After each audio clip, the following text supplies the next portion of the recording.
Hey, everybody, and welcome back to another edition of Our Voice 360, Our Perspectives, Our Ways. I'm one half of the duo here, Chad Bumgarner, and I have with me my man, Pete Hunt. What's good, family? Hey, Pete, with that, let's go ahead and get into it, man. And as always, our podcast is brought to you by CDB Consulting. Great leadership equals great results. How are you leading?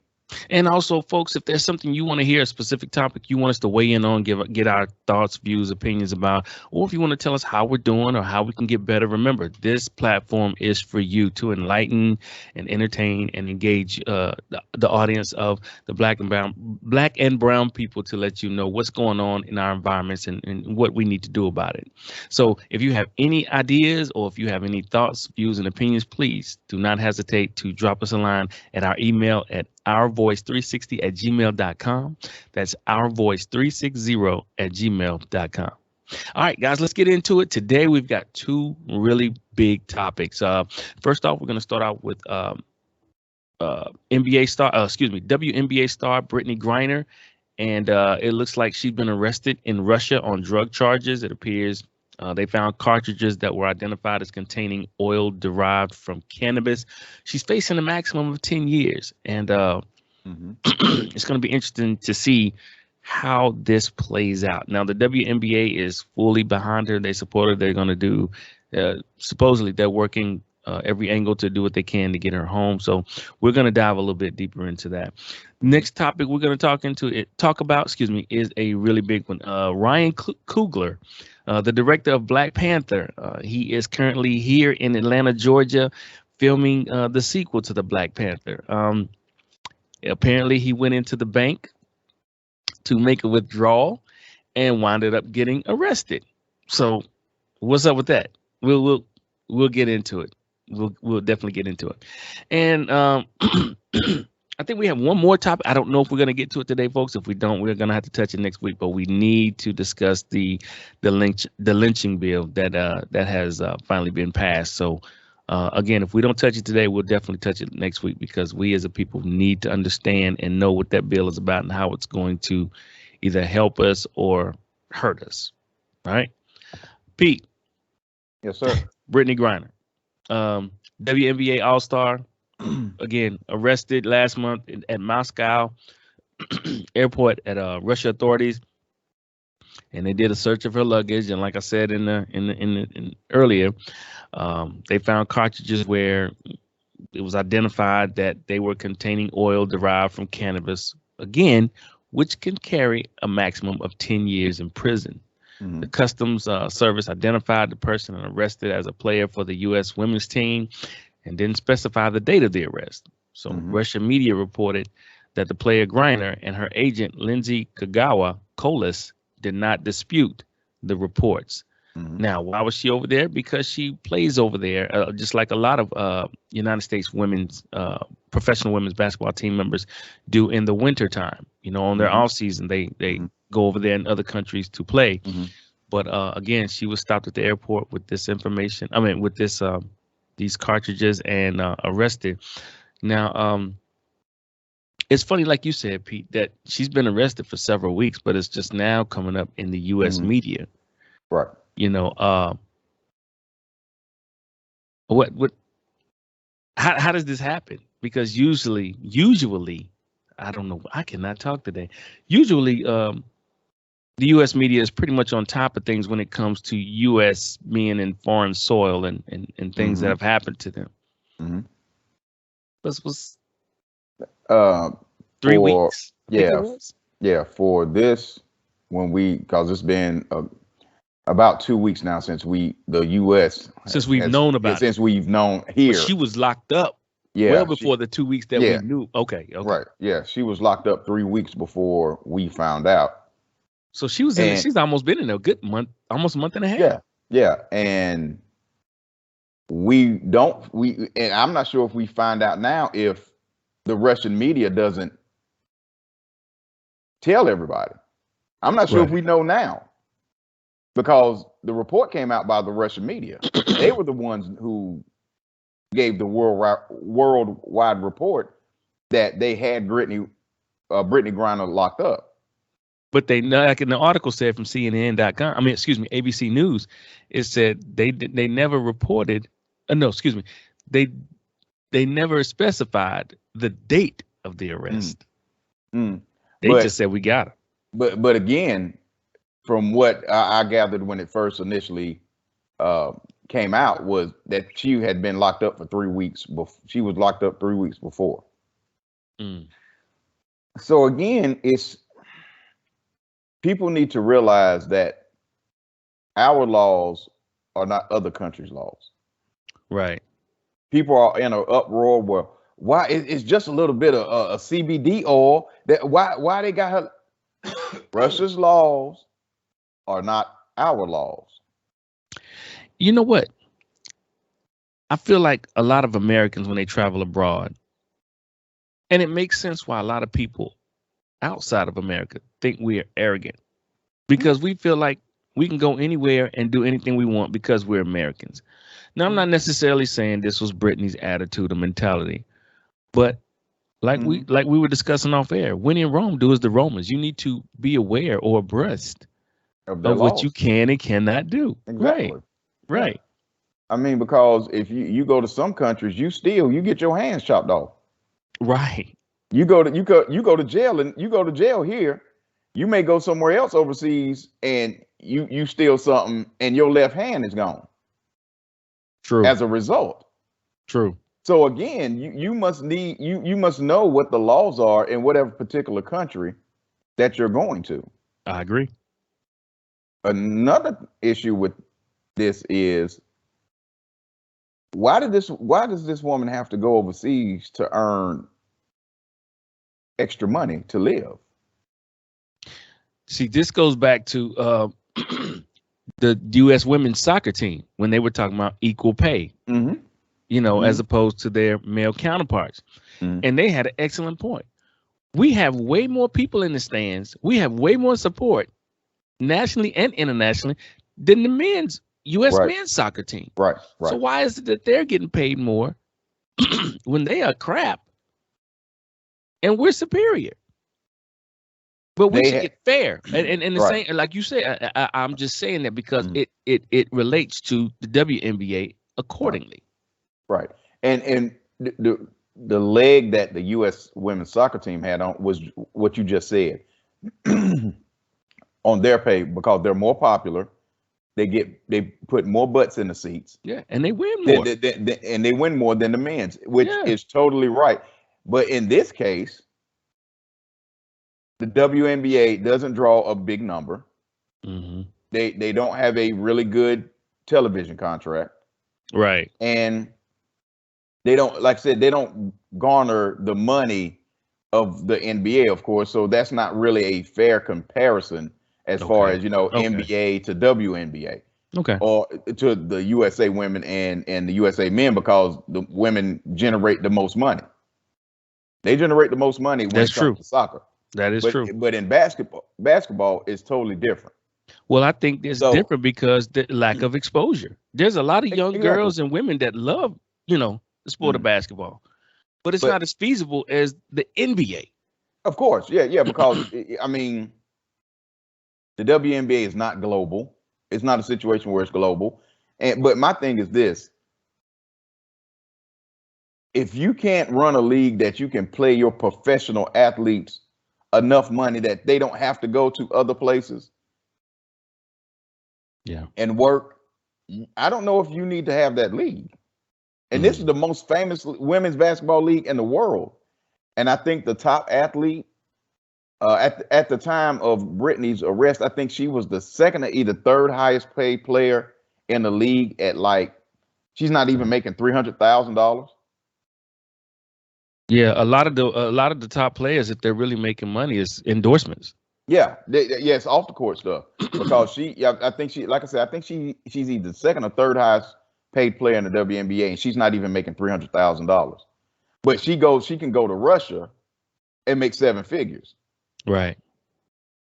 So Right. again, I mean, let's talk about that as far as pay. Are these ladies going to get 20, 25 million like NBA guys get? No, we know I, that. I But go ahead. you can pay them Hmm. at a scale that, you know, they don't have to go overseas and play. Right. But some still will, because if Russia is offering me $1 million to play, even if I make $1 million over here, that's still $1 million. That's right. So, probably more if you yeah, compare the dollars to rubies or whatever. Yeah. yeah. So again, the WNBA need to make it where these ladies don't have to go overseas and play. Not only Russia, China, I think they have like Germany. They have a league like in Germany, and to these other places to supplement what they're not getting paid. Because again, they are professional athletes. Whether you like the WNBA, whether you don't like women's basketball, whatever the case may be, they're still professional athletes, and they should be treated as such. And then on top of that, another issue is, will this turn into a situation where they will try to bargain, use Brittany as a bargaining chip, Russia, with this war, Russia, yeah, as far as this war, or getting somebody that's locked up, Russian that's locked up over here, try to get them back home, which should be used as a bargaining chip. You know, if you give up X person, you know, we'll give you Brittany Griner back with no problem. I don't know if that would be the case. I don't know how that would work, but in the words of Dave Chappelle in one of his stand-ups, black folk are bad bargaining chips. Yeah, we don't have the value power. Exactly. Yeah. As you can tell in the story, it's, you know, this is under the radar for sure, because if this is a Tom Brady or Aaron Rodgers, or I mean anybody else in a professional level, at a high professional level, I think we hear a bigger outcry. Oh, indeed. Because black woman and gay black woman,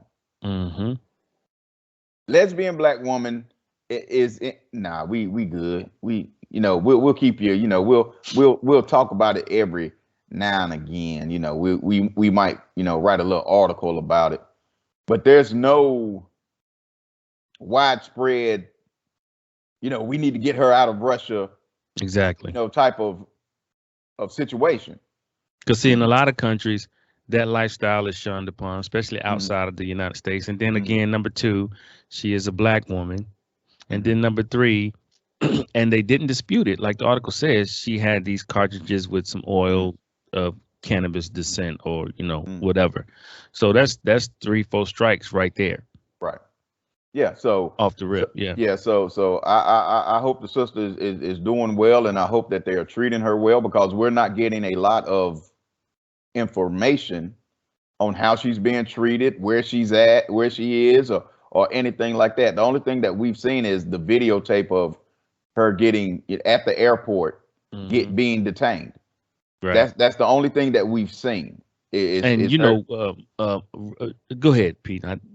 You're good. No, I'm saying Russian media is just like Chinese. You know, they're very protective of what they put out. It's not a free press like it is here in the United States. Everything is reviewed and kind of scripted before it goes out. So what you said is it makes sense. They're only going to show you, you know what I'm saying, so much. But going back to the fair salary pay real quick, it's almost to the point where these lady players, women's basketball, a lot of them, if they don't go overseas in order to, you know, to really make some money for their careers overall, they might have to take a page out of Dawn Staley's book, because I know Dawn's getting paid more now than she ever was. Oh, of course, in the WNBA. You know what I mean?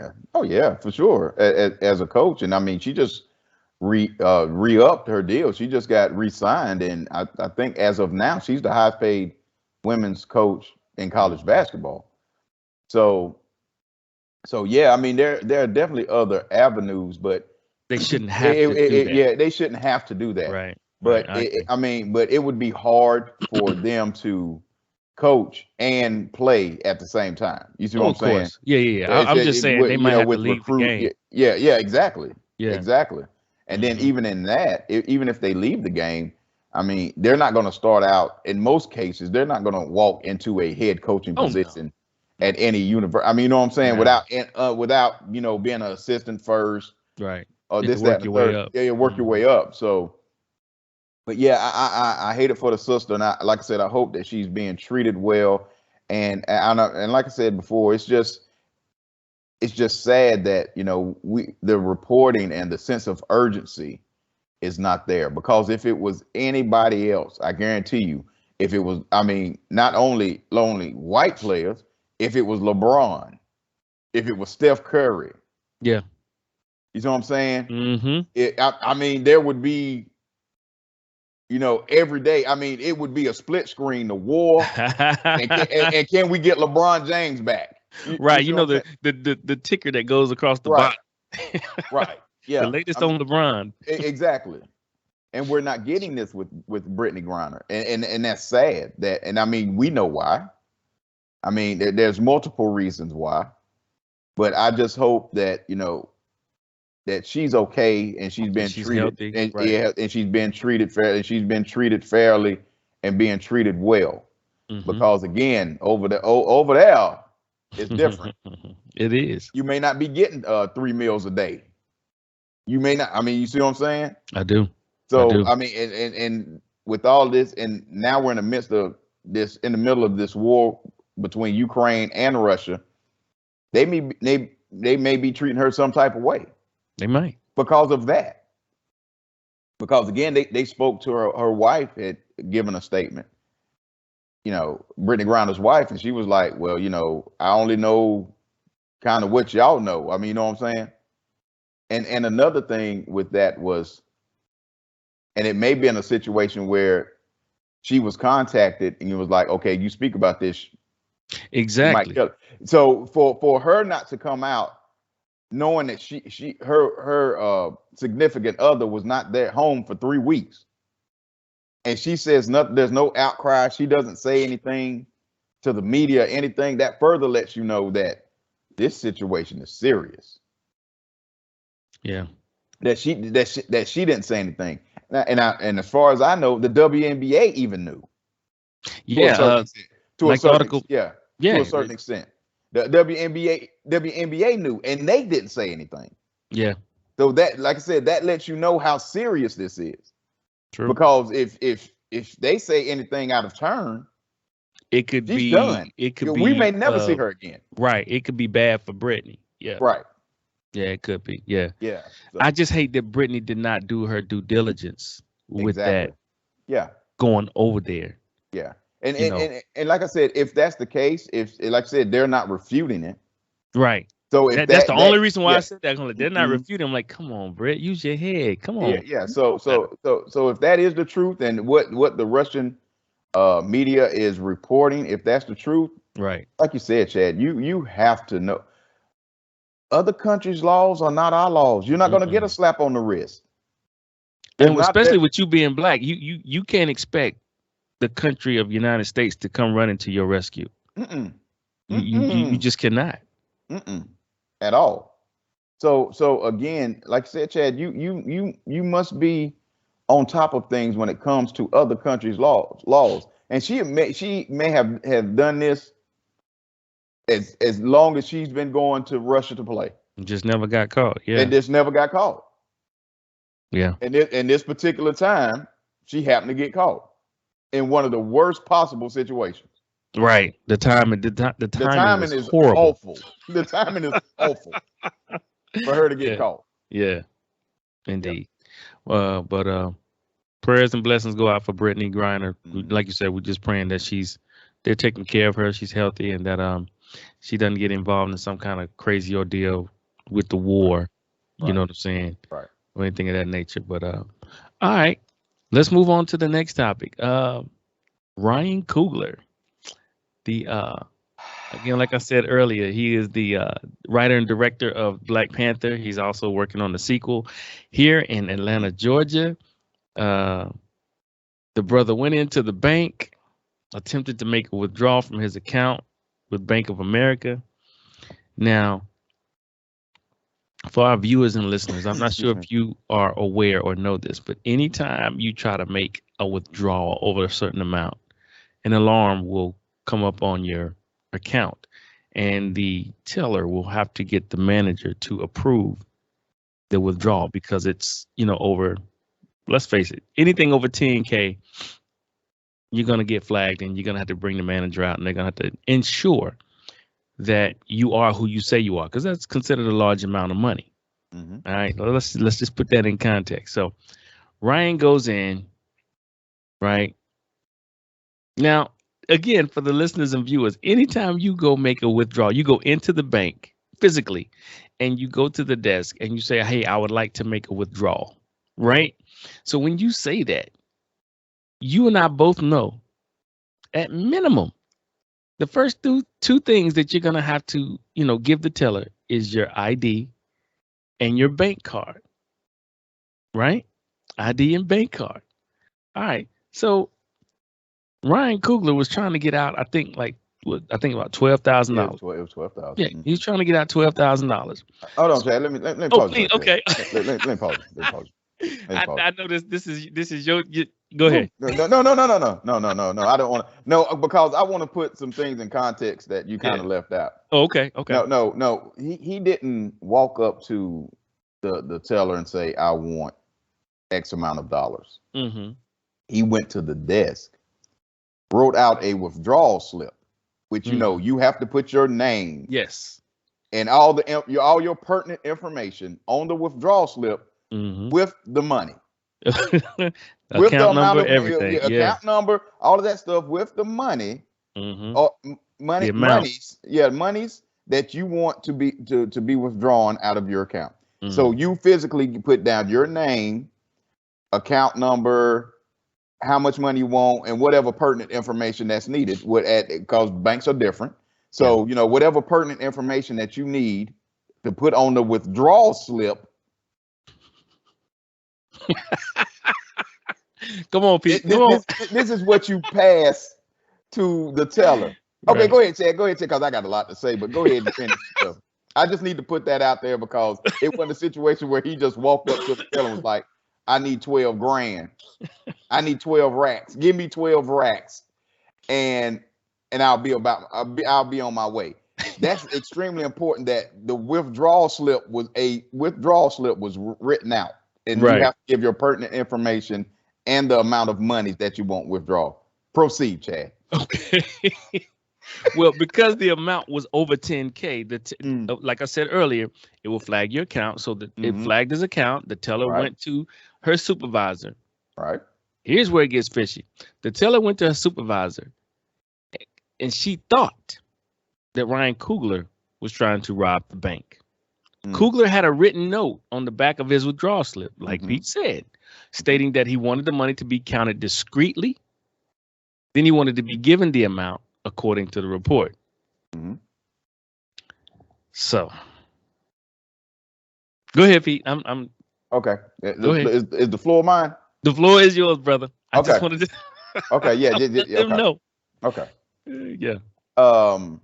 First of all, Ryan, to inform everybody who's trying to say he shouldn't have passed the note, he shouldn't have. First of all, Ryan Coogler did everything right. He did. He did everything right. He did nothing wrong. He filled out his bank slip with all his pertinent information and the monies that he wanted withdrawn. On the back, what he said was, I need you to count this discreetly somewhere else. Then give me my money. And then give me my money. That's all it said on the note. That's all it is. That's all it said. This woman asked for ID. He gives it to her. Check. He has his bank card. Check. I mean, what do we talk? What else do we need? So where does the threat come in? Is what I'm trying to understand. Exactly. What bank robber gives you first of all gives you a bank slip with the account information and your with all of his pertinent information and the monies he won't withdrawn. Right. Come on. This man gives you his ID, his California ID. He puts in his bank card in the machine, and he puts in his PIN number. At what stage in the game is this a robbery? Is this a robbery? Okay, let's go even deeper. For you people who haven't followed this, that's watching and listening, there was a 911 tape. They have released the 911 tape of the young lady, the teller, who called the police and told the police dispatcher that the bank was being robbed. Now, if you listen to this 911 tape, she's not distressed. She's extremely calm. I mean, there's no fluctuation in the voice. I mean, it's like she's talking to her best friend. The police dispatcher asked her all the questions that need to be asked. Did he give you the information that you needed? Did he give you ID? Did he have a bank card? Yada yada yada. And she was like, yes. He gave me a California driver's license. And he had his PIN number and he had his bank card. If you listen to the 911 tape and you listen to the dispatcher's voice after she clearly states that Ryan Coogler gave her everything that he needed to give her to get this $12,000,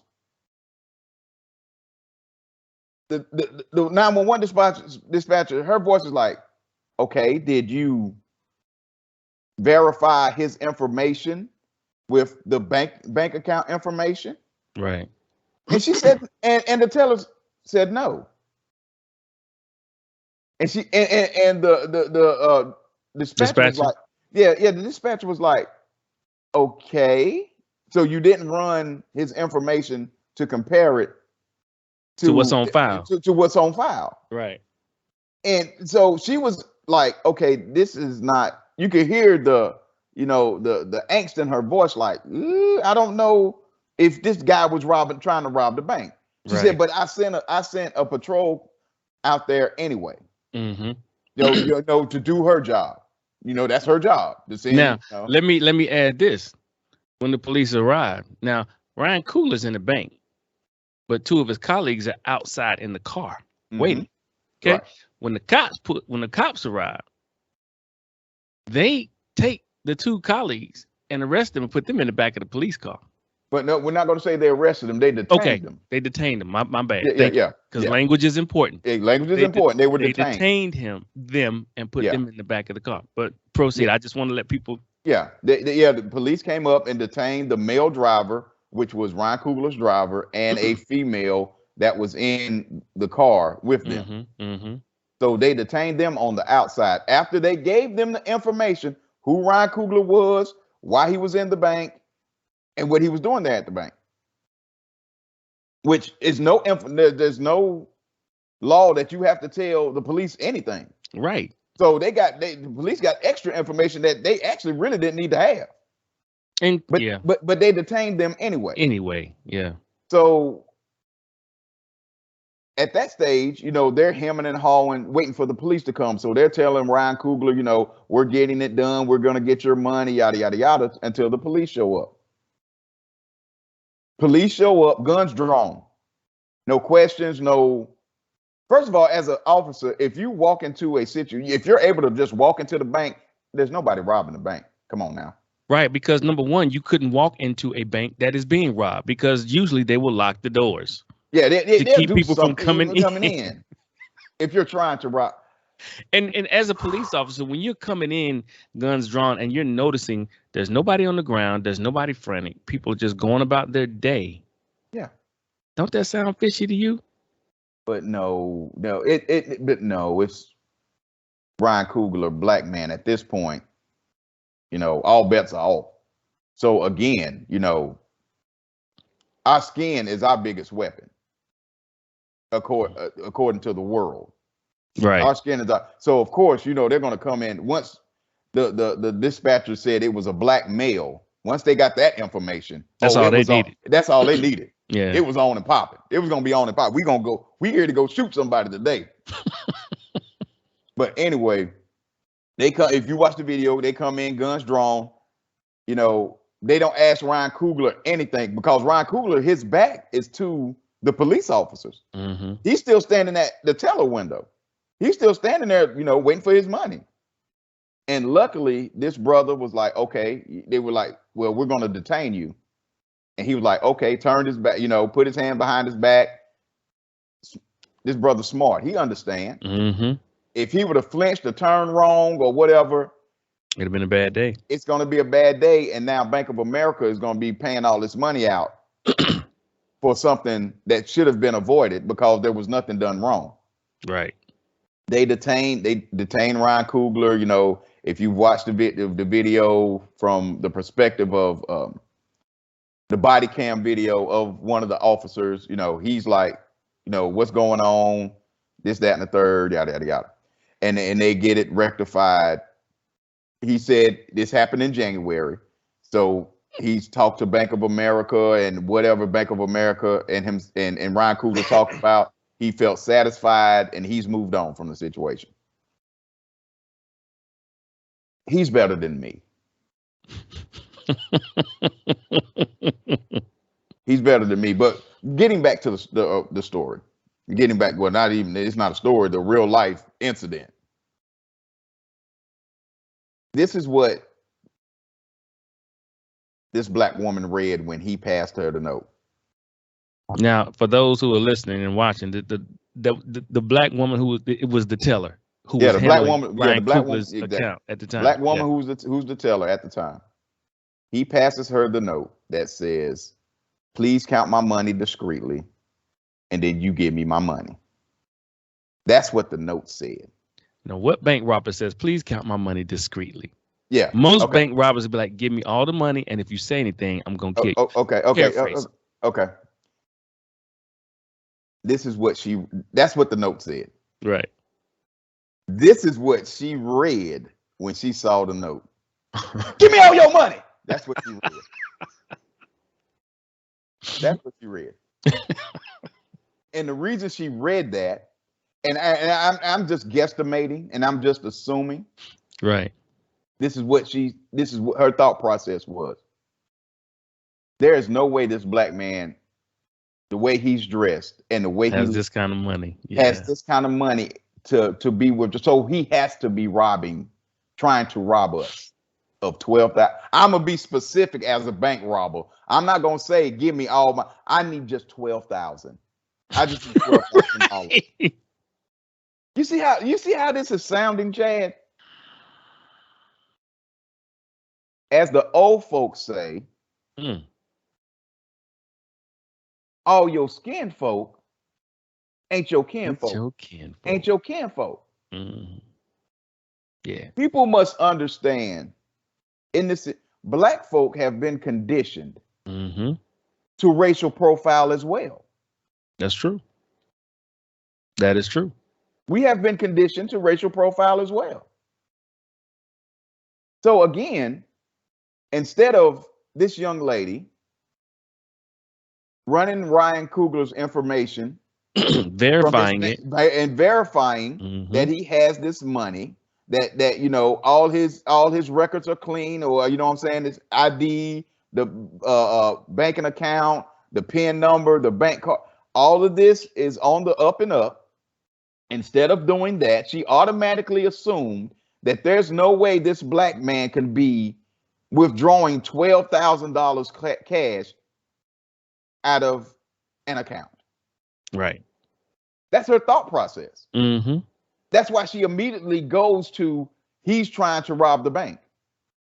Because I can guarantee you 99.99%, if this is somebody that doesn't look, if this is a white person, she wouldn't have thought twice about it. She wouldn't have thought twice about it. She would have ran that man's information or that woman's information, went back there and counted his or her money discreetly and gave them their money. So again, this is nothing, and a lot of people are coming out and saying this is nothing new about writing notes and giving it to tellers and telling them. Even Ryan Coogler said he's done this multiple times at different Bank of Americas, where he slides them a note if it's a large amount of money. Look, count my money discreetly. in another place because, I'm not It's a trying to get lot. robbed. Right. Right. It's wolves out here in these streets. You know what I'm saying? So it's sad. It is. It's just really sad. It's sad, and it angers me that even as a black man, you do everything right. You do everything exactly right. And you still get the police called on you. Look, I know this is about Ryan Coogler and the situation with the bank teller. I get that. But I'm still stuck on,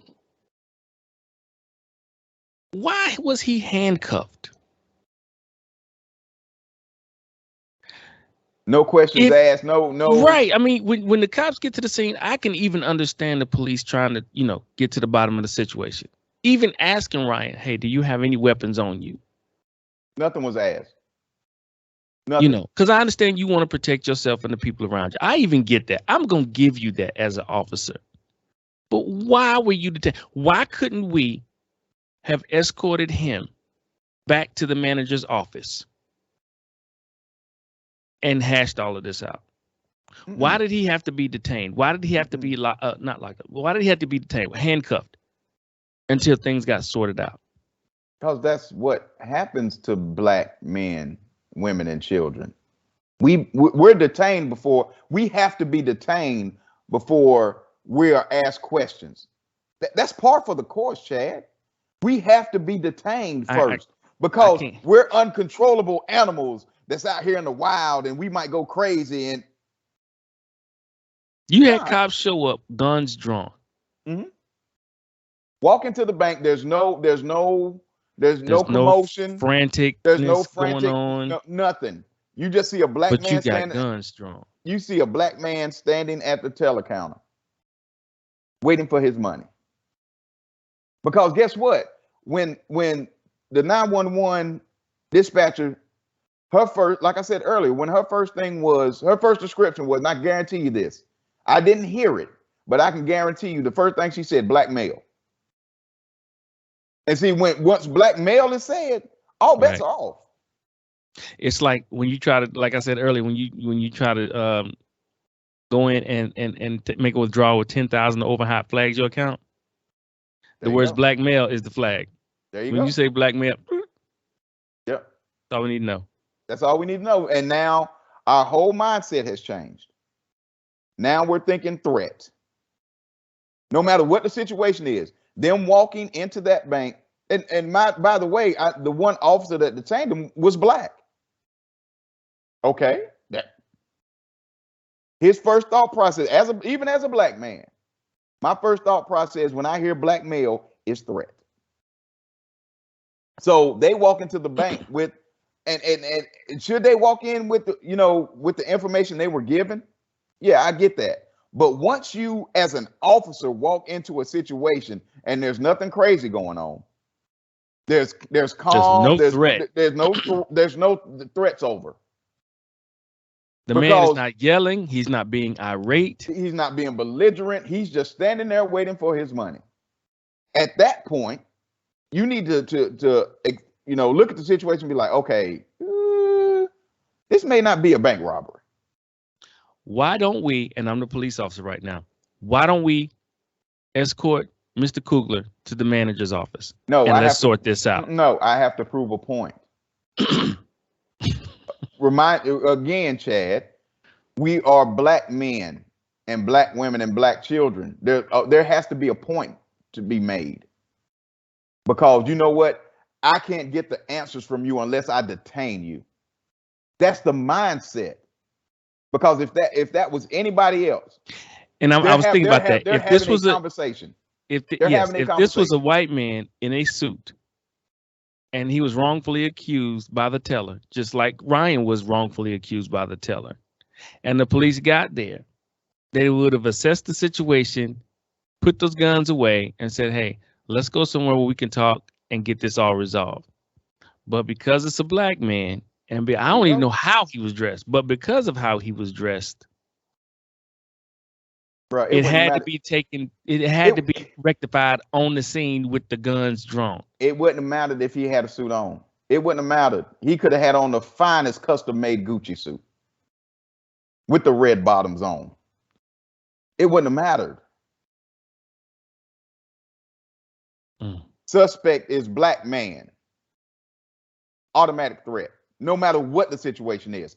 Automatic threat. So again, we have to be detained. You can't ask us questions man to man, face to face. There's no way you can do that, according to them, because we've seen many situations where police walk in and the situation is cool. There's no issue, and they are the very ones that escalate the situation.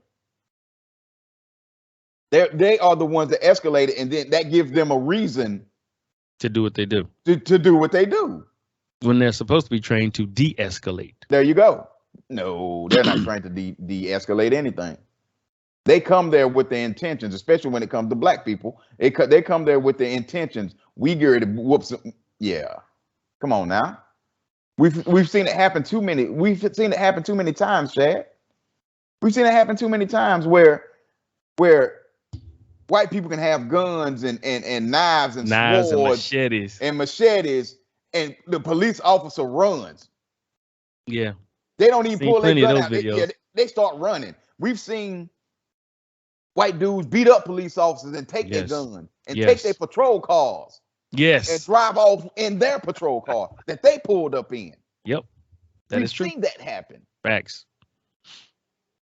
So you can't tell me there's a different mindset with police officers when it comes to black folk and white folk. You can't tell me. We've never seen, how many situations have we seen a black man beat up a police officer and take their patrol car? 0. Without them getting shot 15 times. Again, let's take it to the example of a couple weeks ago in our podcast where a black man, a bouncer at a club, he's a bouncer at a club. Mm-hmm. A fight breaks out. And this was a mixed club. A fight breaks out. He's doing his job as the bouncer. They call the police. He has a white dude on the ground. And it clearly says staff on the back of his shirt. On the back of his shirt, yeah. No, I'm sorry, I didn't say staff, it said security. On the back of his shirt, he has this white gentleman pinned down because he was the instigator of the fight. The police come in, they shoot the black security guard. They shoot the black bouncer. Right. For doing his job, because guess what? They saw this black man on this white man, so they automatically assumed he was the one they were looking for.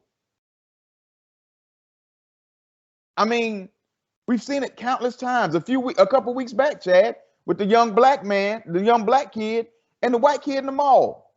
Oh yeah, yeah. Mm-hmm. The white kid is beating when the police show up. The white kid is beating the brakes off the black kid. They pull the white kid off the black kid, sit him down, and then they detain the black child. Mind you, the white kid was the aggressor. Right. To begin with, and he was beating the little black kid up. When the police show up, they sit the little white child down. You okay? You good? You good? And then they go to rough up the black child. It's a mindset with the police. Again, Chad, there's no level of training. People keep talking about they need to be. No. This is what they've been trained to do. Mm-hmm.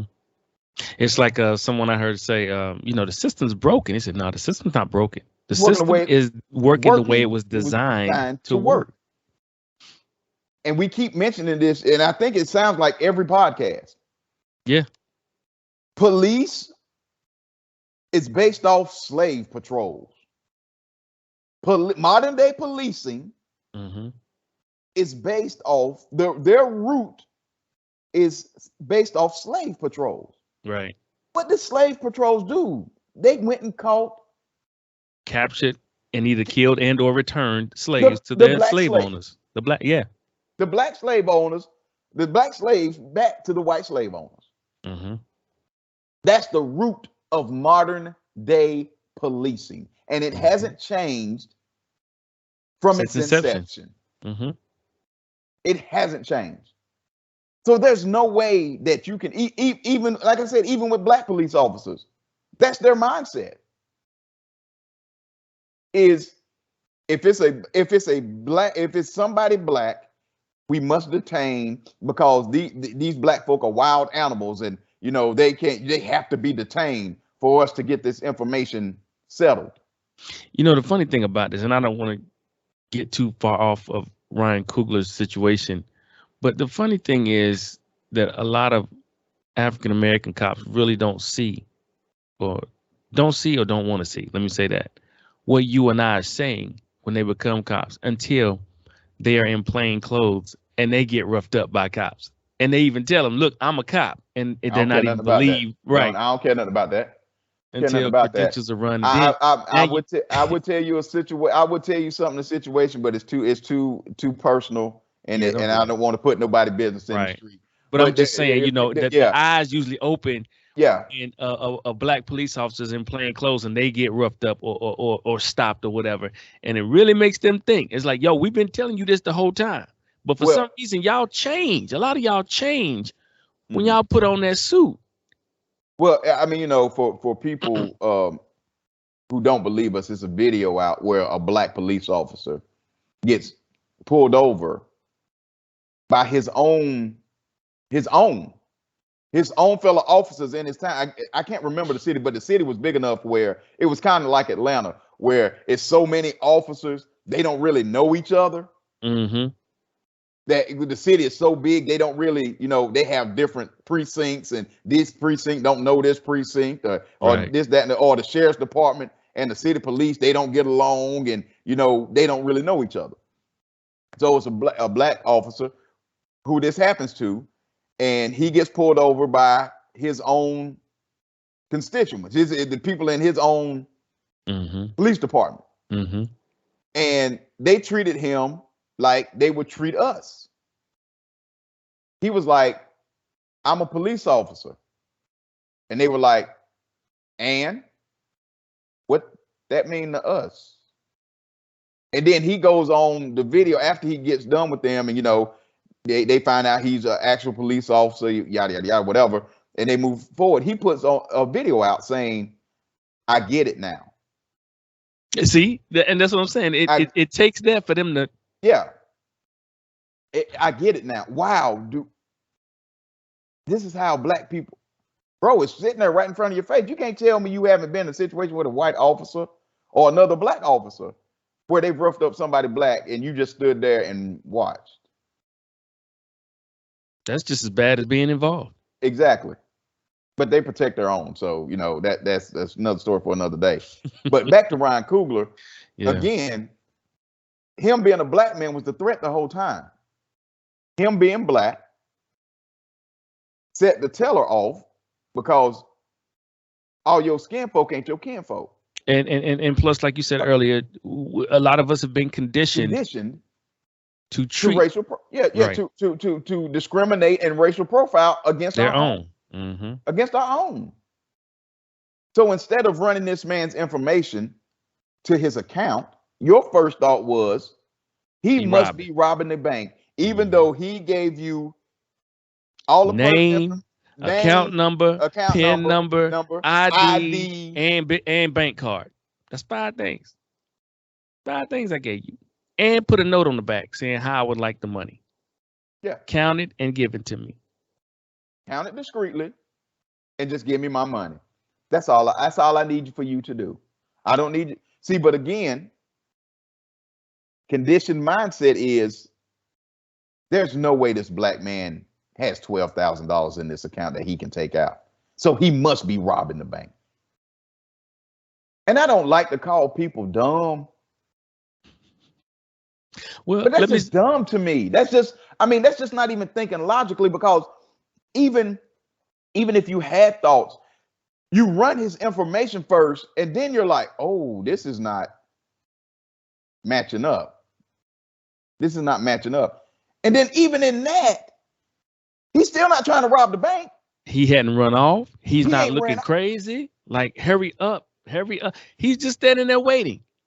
And that's the thing that gets me, because you're like, I don't like to call people dumb, but what is the definition of dumb? When you, I'm not going to say it. Anyway, she flat out did not do her job. There you go. Had she done her job, she would have seen. And then even if things would have lined up, you still have to bring the manager in for approval. So you've done your job. You brought the manager in. Mm-hmm. If he or she comes and they agree that it's all lined up, you're good. You've done your job. The manager approved it or disapproved it. However, you've done your job. Yeah. And then once you go to your, and first of all, let's talk about the manager. What are you doing as a superior? Right. Your first thought process, well, if you feel uncomfortable, call 911. He put the onus on her. He or she put the onus on the employee. On the employee. Instead of going out there and doing your job as the branch manager, going out there and running all the pertinent information. Okay, Mr. Coogler. Because that would have been the first. Hold on. That would have been the first question as a manager when you come to the teller. And you're saying, hey, what's going on? Well, I have this flagged account because this person wants to pull out $12K. Okay, did you run his information? Does it line? That's the first question you ask. I really shouldn't have to ask you that. But as a manager, you have to cross all your T's and dot your I's. So you ask your employee, did you do what you're supposed to do? Did you run his information? Did it line up? What's the discrepancy? Oh, well, no, I didn't run his information. I just didn't think. You didn't think. Did you run his information? And it should have started and stopped right there. But no, Chad. No, I'm scared because I see this black man trying to withdraw $12,000. That just lets you know, for people that's listening and watching. This lets you know how it is to be black in America. We are always a threat because of the color of our skin, even to black folk, even to other black folk. And that's why you can have a lot of white folks stand back and say, well, we don't really have to do too much. We trained them pretty well. They gonna take care of themselves. You got some in the midst that are like her that make it hard for us to do what we need to do as a collective to better ourselves and our communities. Because you're discriminating against your own. Against your own. For no valid person. For no valid reason at all. That just man gave you no indication that he was trying to rob. Right. Do your job. Do your job. That would have showed you what robber would come in with all the right pertinent information. So a robber is going to write out a withdrawal slip with all his Okay, Chad, let's take it one step further. What robber has an account number? And a pen. In all the bank and a bank card. No. And a bank card and a PIN number. And okay. Let's take this one step further, Chad. What if they murder Ryan Coogler off of something that he didn't do? And hold on. World renowned. Yes. Hollywood director. Yeah. Did everything right. Mm-hmm. The police are gung-ho and they come in, guns draw, guns blazing, and they kill Ryan Coogler before they find out what happened or what this is really about. Yes, that's I mean, first of all, let's start with the cover up. And I hate to sound like that, but we've seen it too many times. We've seen it too many times. We've seen it way too many times. Do you know the outcry of, oh my goodness, I don't know how, and I know you live on the outskirts of Atlanta, right? Mm-hmm. You would have felt it out in your outskirts. Mm-hmm. Let the worst possible scenario happen to Ryan Coogler. And when the real story comes about. See, and Chad, even on top of that, The only reason we get the real story, the only reason we're getting the real story is because he's not dead. I was gonna say because he lived to tell about it. Because he's not dead. Mm-hmm. Because you best believe, and I hate to say this, you best believe it would have been 1,000 stories told, except the right one. Except the right one. If the police run up in there and kill him, Ryan Coogler, director of Black Panther, Fruitville Station, countless other movies. This story that we're hearing now is not being told. We wouldn't find this out until months later, if not a year. But he lived to tell about it. So he can expound on the story that happened to him. Mm-hmm. And for the police department to be this forthright with information further lets you know this is accurate. Because they were extremely forthright. Well, we were, just doing what we were supposed to do. We were called to the bank and okay. But again, this shows again that this country has weaponized our skin as a threat. Mm-hmm. People have been conditioned that black skin is a threat, automatic threat. That's how we walk around as black folks. With a target on our back. With a target on our back. Yeah. That's why we have to be careful in the situations that we're in. And that's why we're such a stressed people, because we have to deal with things on a daily basis that most people don't even blink at.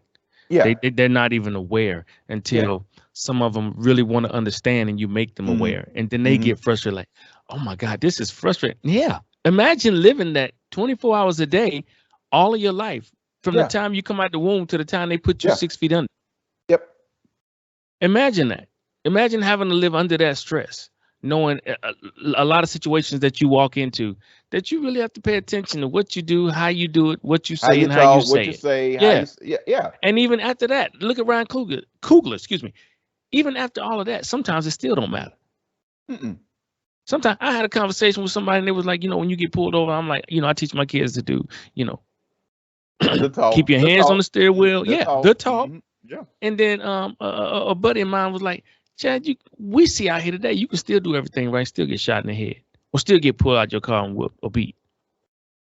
And I didn't have a rebuttal for that because he was right. Yeah. He said, so when it comes to us, tell your kids to do no. No, I want my babies to come home. I want my babies to come home. So I don't cut the fool. Right. My babies need to come home safe, because if they don't, it's gonna be a problem. Right. Because then my wife gonna be without a husband. There you go. It's gonna be a problem. It's gonna be a problem. It's gonna be a problem. So, and like I tell mine, I'm like, whatever they say and do, just make it home.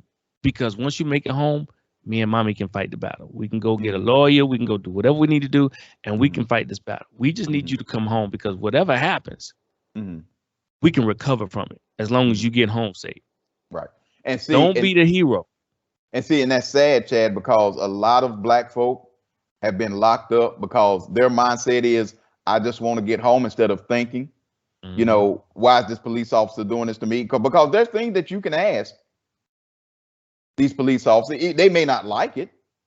Right. Why are you pulling me over? Can I search your car? No. You're gonna need a warrant. You're gonna need some more information before you search my car. I'm not answering no questions. I don't have a lawyer presence. I'm not answering any of your questions. I don't have to. Where are you going? None of your business. I don't have to tell you where I'm going or what I'm doing or where I'm headed. No, I don't. But again, our mindset is, I want to get home. So I'm going to tell you everything you need to know. And that's when they get you in that trick bag. They start asking you multiple questions and rattling off questions, and you like, oh, I don't know. Put your hands down, put your hands up, put your hands down, put your hands on the steering wheel, turn your car off. And that's when next thing you shot and you dead.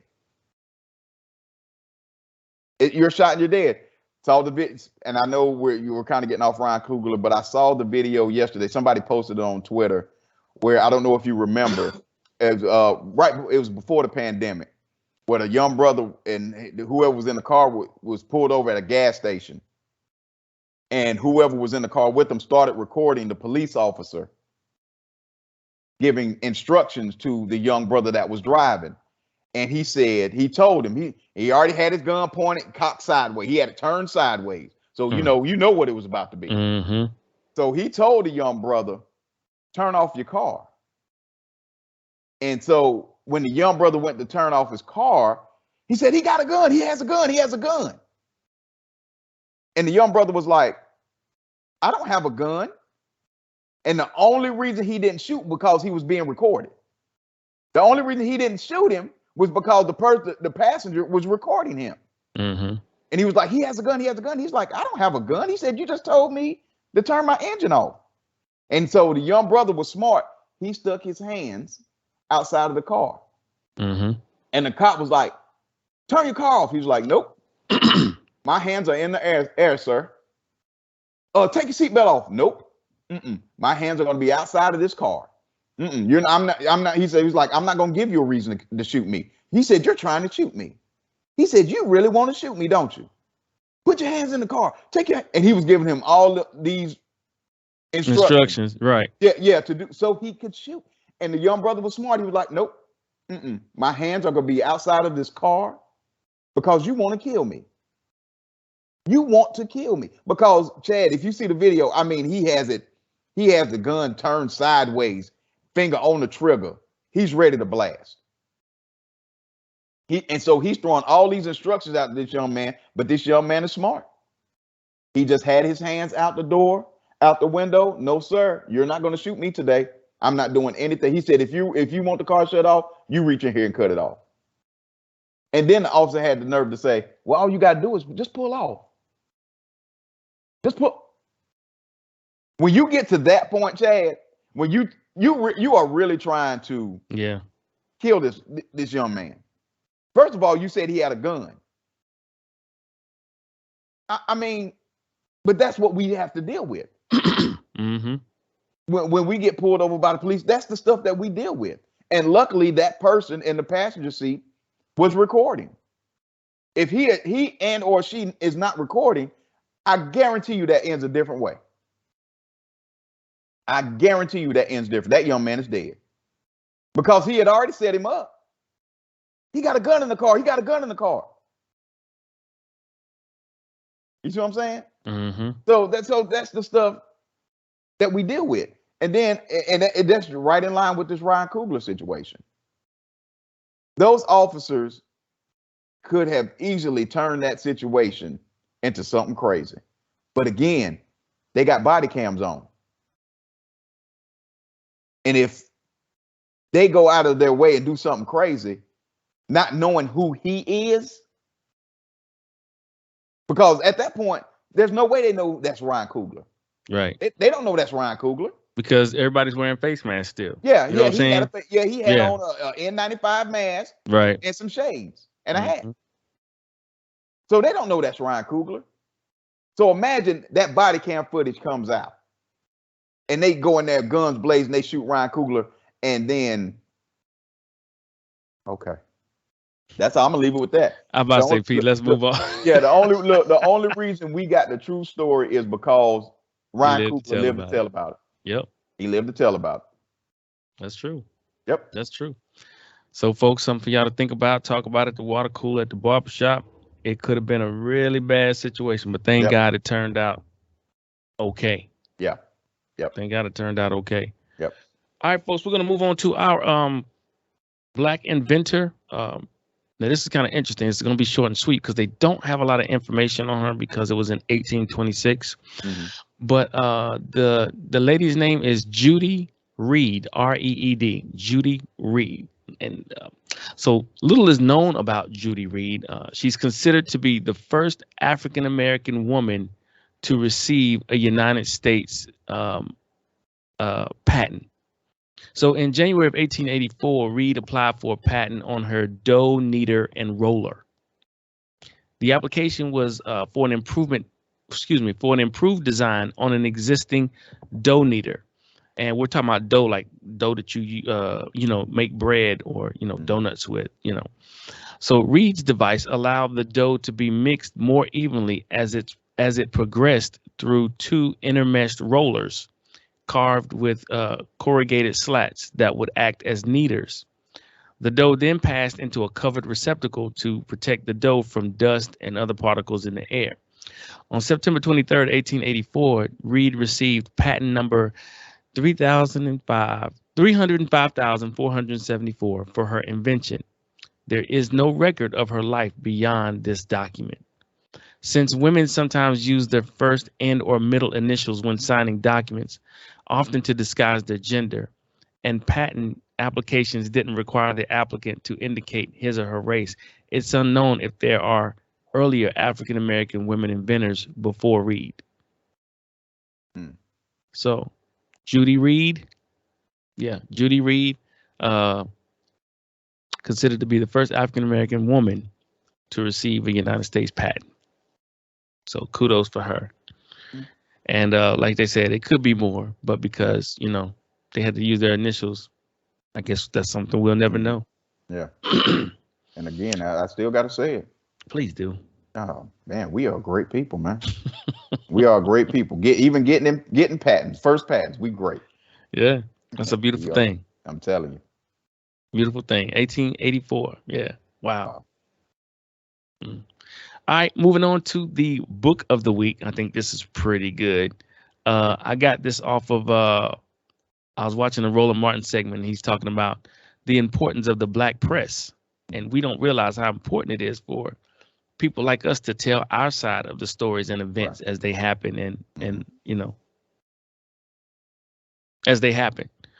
So the book is called The Rise and Fall of the Associated Negro Press, Claude Barnett's Pan-African News and the Jim Crow Paradox. A little backdrop on the book. For nearly 50 years, the Chicago-based Associated Negro Press, or ANP, they fought racism at home and grew into an international news organization abroad. And at the head stood the founder, Claude Barnett, one of the most influential African Americans of his day, and a gifted, if unofficial, diplomat who forged links with figures as diverse as Jawaharlal Nehru, Zora Neale Hurston, and Richard Nixon. Gerald Horne, who's the author of the book, he does a great job at weaving Barnett's fascinating life story through a groundbreaking history of the Associated Negro Press, including its deep dedication to Pan-Africanism. An activist force in journalism, Barnett also helped send doctors and teachers to Africa, advised African governments, gave priority to foreign news gathering, and saw African Americans struggle in global terms, not just here in the United States. Yet Horne also confronts, again, Horne is the author, Horne also confronts Barnett's contradictions. A member of the African American elite, Claude Barnett sympathizes with black aspirations. His sympathies with black aspirations often clash with his ethics and a powerful desire to join the upper echelons of business and government.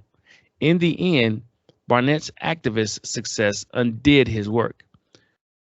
Horne traces the dramatic story of the Associated Negro Press's collapse as the mainstream press, retreating from Jim Crow, and finally covered black issues and hired African American journalists. So I think this is going to be a really great read, and it gives you a backdrop on American press, in particular the African American press, and how it grew to be such an entity, and how the owner, Claude Barnett, how his contradictions kind of brought the collapse of the Associated Negro Press to its knees. Yeah, so it's gonna be really good. But I think it's also a great book for people who are black like us, who are in media and journalism, to understand, as far as our history in America and how we covered, news that happened in America from our perspectives, and how it was once a thriving business or entity. And, I think learning from our past can help us reshape our future and get the Black Associated Negro Press back to prominence, because we need people like us out in the country and in the world reporting on these news things from our perspectives, right? How we see things, and how it's also, what mainstream media doesn't do is like how any of these situations that are unraveling in the United States, how they're going to affect us as a people. You know what I'm saying? So very important. I think it's going to be a very good read. I just ordered the book the other day, so I plan on jumping on that myself. So again, The Rise and Fall of the Associated Negro Press, Claude Barnett's Pan-African News, and the Jim Crow Paradox. That is our book. Anything you want to add, Pete, before I get the Bible verse of the week? Well, I mean, as always, protect your people, love your people, man. Always have your head on a swivel. I mean, it's rough out here in this world, man. So, protect yourself at all times, protect your people, love on your folk. Indeed. Bible verse of the week is coming from 2 Corinthians chapter 12, verse 9. And I think I might want to add 10. I think I'm going to add 10. So 2 Corinthians chapter 12, verse 9 and 10. And it reads, "But he said to me, my grace is sufficient for you, for my power is perfected in weakness. Therefore, I will boast all the more gladly in my weaknesses, so that the power of Christ may rest on me. That is why, for the sake of Christ, I delight in weaknesses, in insults, in hardships, in persecutions, in difficulties. For when I am weak, then I am made strong." So basically, when you get out of your own way and you surrender, that creates vulnerability. You know what I'm saying? And what Paul is saying is he delights in his weaknesses and his insults and insecurities, because once you withdraw, because once you realize you can't do it, it's God who does it. So once you realize that, I'm cool with the insults and the insecurities, because when I'm weak in that aspect, that's when God is strong, because then God comes in and takes over and says, I got you. Let me do this. You can't do this. This is a job for me. But I can't work while you're trying to, be arrogant and boastful. I can't work in that atmosphere. God works in faith. So when you retreat and you surrender and say, God, I surrender, I'm believing in you to do it, that activates him to come in and be like, I got you. See, God is the perfect gentleman. He's not going to force his way into your life, into your situations. You got to sit down and humble yourself and ask him to come in. Once you do that sincerely, then he's got you. You ain't got nothing to worry about. He's gonna work all that out. But you got to get out of your own way so that he can step in and save the day. Okay. All right. A little something to pray and meditate on. 2 Corinthians chapter 12, verse 9 and 10. Right. You kind of like that, brother. Usually you had a straight face, but you cracked a smile on that. Yeah, I like that one. I like that, boy. You preaching that thing, preacher. So thank you again, folks, for tuning in to this edition of Our Voice 360, our perspectives, our ways. Thank you so much. Brother. Oh, yes, sir. Yes, sir. We missed it last week. We missed it last week. Yeah, I got called to the carpet. I said, I can't do it again. Can't make it twice in a row. We got to leave you a Marcus Garvey's quote. We got to leave you with it because it's so important. Yeah. So important. Never forget that intelligence rules the world and ignorance carries the burden. Therefore, remove yourself as far as possible from ignorance and seek as far as possible to be intelligent. There it is. There it is. Now we're officially done. There you go. But now, thank you again for tuning in to Our Voice, another edition of Our Voice 360, our perspectives, our ways. Be blessed, be safe. Oh, and again, if you like these videos, please like the channel, subscribe to the channel, hit the notification button, share these videos with your friends and families. Okay, it's great information for us to know about, to be aware of, because it affects us in one way or the other. Right. And remember, we're on all streaming services: Spotify, iTunes, Yes. iHeartRadio, Google Podcasts. Where if there's a streaming service, we're on it. So we're there. Please look us up on all streaming services and enjoy it that way as well. That's it. Take care. Be blessed. And we're out. Peace.